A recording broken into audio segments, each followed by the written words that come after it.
There's something that makes certain people deeply uncomfortable. Not failure, not weakness. Confidence. Real, unshakable, unbothered confidence. And nobody in the K-pop industry has triggered that discomfort more than Jang Wonyoung. Because here's the thing. Her beauty was undeniable. Even her biggest critics couldn't argue that. So they had to find something else to attack. And they chose her confidence. They called it arrogance. They called it fake. They said she was full of herself. But what they were really saying was, how dare you know your worth? Today we're going to break down the psychology behind Wonyoung's confidence, why it made people so uncomfortable, and what you can learn from a girl who refused to shrink herself for anyone. Let's be honest about what happened. When Wonyoung debuted, she had everything. Talent, beauty, stage presence, charisma. And she carried herself like she knew it, not in an aggressive way, not in a mean way. She just never apologized for being herself. She walked into rooms like she belonged there. She smiled like someone who was genuinely happy with who she was. And that is what people couldn't handle. Because in a world that constantly tells young women to be humble, to be small, to be grateful just for being noticed, Wonyoung simply refused. She didn't perform fake modesty. She didn't pretend to be less than she was. She just existed fully, confidently, completely, and the internet lost its mind. They picked apart every expression, every word, every move. They called her cold, calculated, arrogant. But here's what the psychology actually tells us. When someone is deeply comfortable with themselves, it reads as arrogance to people who aren't comfortable with themselves. It's not about Wonyoung at all. It never was.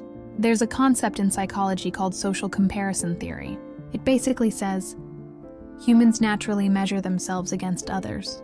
And when someone around us seems to have more, do more, or be more, it triggers something uncomfortable inside us. Insecurity dressed up as judgment.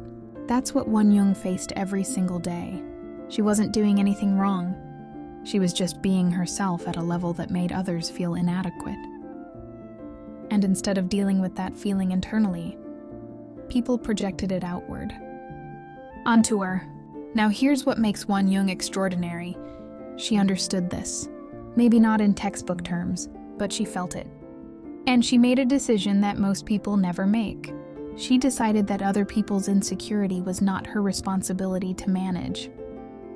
She said, "You are you, I am me." That's not arrogance. That's emotional freedom. Wonyoung once said, "The main character of my life is me. No matter what happens, I am the one who has to resolve and navigate through it." Think about what that really means. Most people live as supporting characters in their own story. They make decisions based on what others will think. They shrink their dreams to fit other people's comfort zones. They dress, speak, and behave according to what gets the most approval. Wonyoung did the opposite. She put herself at the center of her own narrative, and she stayed there, even when millions of people tried to push her out. She also said she only listens to criticism that helps her improve. If feedback makes her better, she takes it seriously. If it's just noise designed to hurt her, she lets it go completely. That's not arrogance. That's discipline. Most people either absorb all criticism and crumble, or reject all feedback and never grow. Wonyoung found the balance that most adults never figure out. Filter the useful, release the harmful. Now let's talk about the part of her story people overlook. Wonyoung didn't just survive the hate. She kept building. Every single day, while people were writing hateful comments, she was rehearsing. While people were creating rumors, she was signing brand deals. While people were trying to tear down her image, she was becoming a global icon. By 22, she had nearly 30 brand ambassadorships. She bought a house worth $10 million, and the people who spent years hating her, still in the same place, still angry, still watching her win. She once said, "I've never failed because I'm still young. You can't escape fate, so you have to accept and overcome it. Good things will come." That's not luck talking. That's someone who decided a long time ago that giving up was never an option. She faced the kind of pressure that has broken much older and much more experienced people, and she didn't just survive it. She used it as fuel. Now I want to speak directly to you, because I think the most important lesson from Wonyoung's story isn't about K-pop. It's about you. How many times have you made yourself smaller because of what someone might think? How many times have you held back your confidence because you were afraid of being called arrogant? How many dreams have you quietly buried because the people around you made you feel like wanting more was somehow wrong? Wonyoung's story is proof that confidence is not arrogance. Knowing your worth is not selfishness. Refusing to shrink is not disrespect.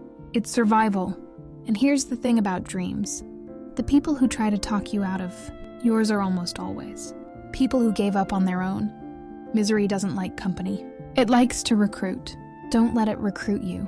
Wonyoung kept going when the whole internet was against her. You can keep going when a few people in your life doubt you. She said effort always comes back like a boomerang. If you haven't seen results yet, it just means the time hasn't come. Your efforts are taking root somewhere right now. Trust that. Keep building. Keep showing up.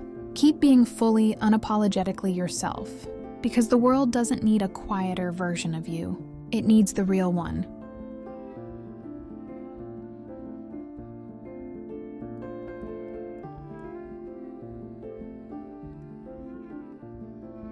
Jang Wonyoung didn't become iconic by being agreeable.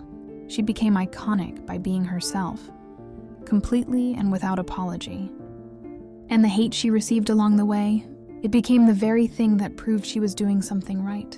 If people are trying to dim your light, it means your light is real. Keep shining. If this video spoke to you, share it with someone who needs to hear it today. Subscribe to IconPsych, because we're just getting started.